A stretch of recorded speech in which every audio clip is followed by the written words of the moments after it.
साथियों, राष्ट्रीय सुरक्षा के मद्देनज़र घुसपैठियों को चिन्हित करना, घुसपैठियों की पहचान करना और पहचान करने के बाद उनको एक जगह पे डिटेन करना और वैलिड प्रोसेस फॉलो करते हुए उनको देश से बाहर निकालना,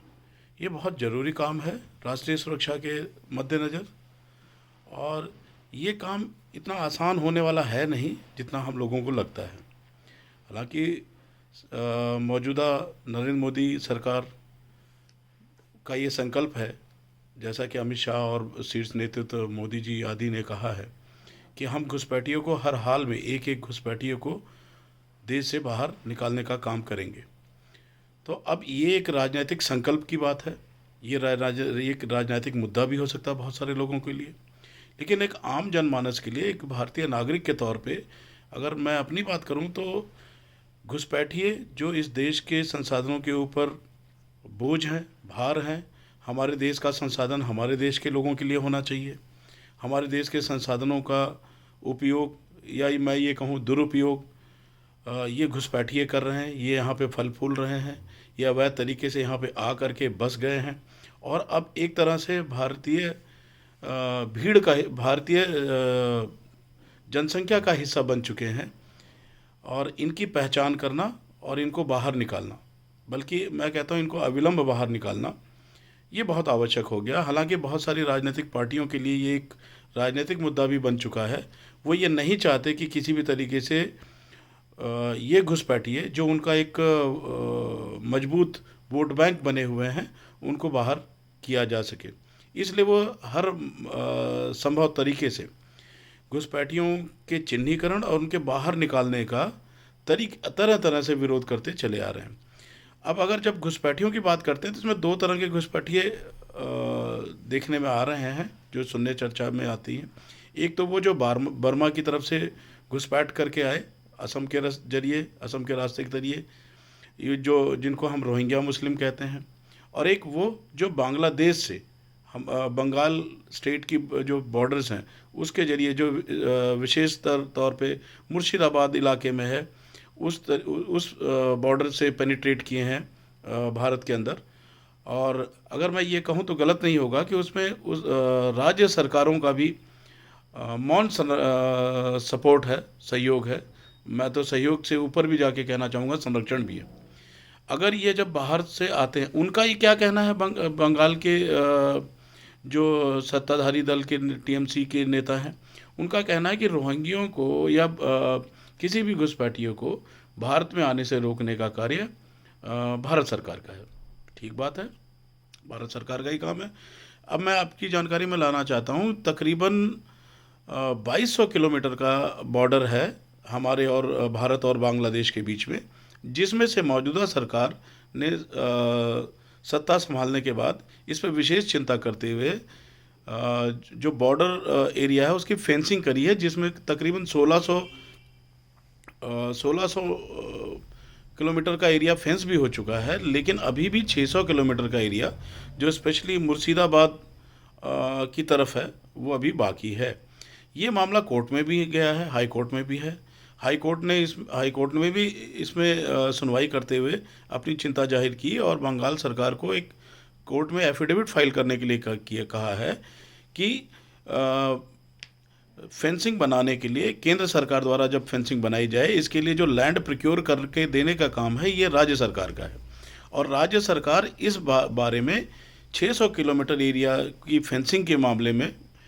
कितना ज़मीन का अधिग्रहण कर चुकी है और इसकी स्थिति क्या है। केंद्र सरकार उन 600 किलोमीटर के एरिया में कैसे बॉर्डर को फेंस करे जब तक कि उसको ज़मीन मुहैया नहीं कराई जाती।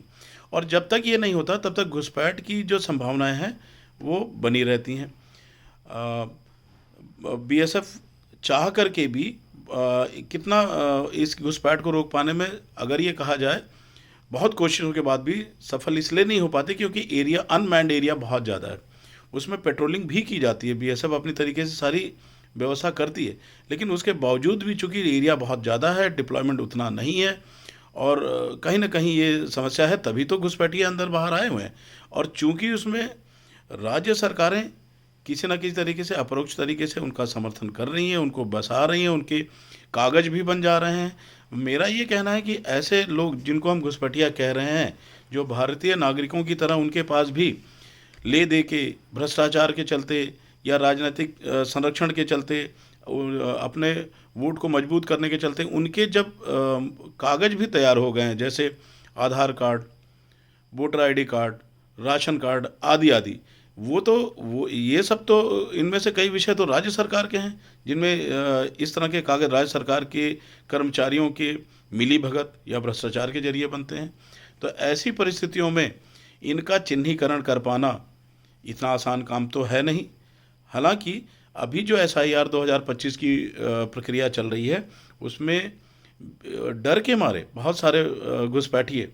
ये देखने में आया है कि बांग्लादेश और बंगाल के बॉर्डर पे इकट्ठा हो गए हैं, वहाँ से जाने के प्रयास में हैं। उनको भी डर लग रहा है कि उनकी पहचान पता चलने के बाद उनके साथ भी न्यायिक प्रक्रिया अपनाई जाएगी, उनको जेलों में ठूंस दिया जाएगा और बाद में अंततः तो डिपोर्ट भी किया जाएगा। तो ऐसा देखने में आए तो इस तथ्य से इनकार तो नहीं किया जा सकता कि बहुत सारे घुसपैठिया बांग्लादेश के जरिए भारत में दाखिल हो करके भारत के अन्य बहुत सारे कई स्टेट्स में फैले हुए हैं और वो बहुत सामान्य सा काम करते हैं, साफ सफाई का काम, फल का काम, ठेले लगाना आदि आदि। लेकिन ये सब काम करने के बावजूद भी वो राष्ट्रीय सुरक्षा के लिए हमेशा चुनौती बने रहे हैं, क्योंकि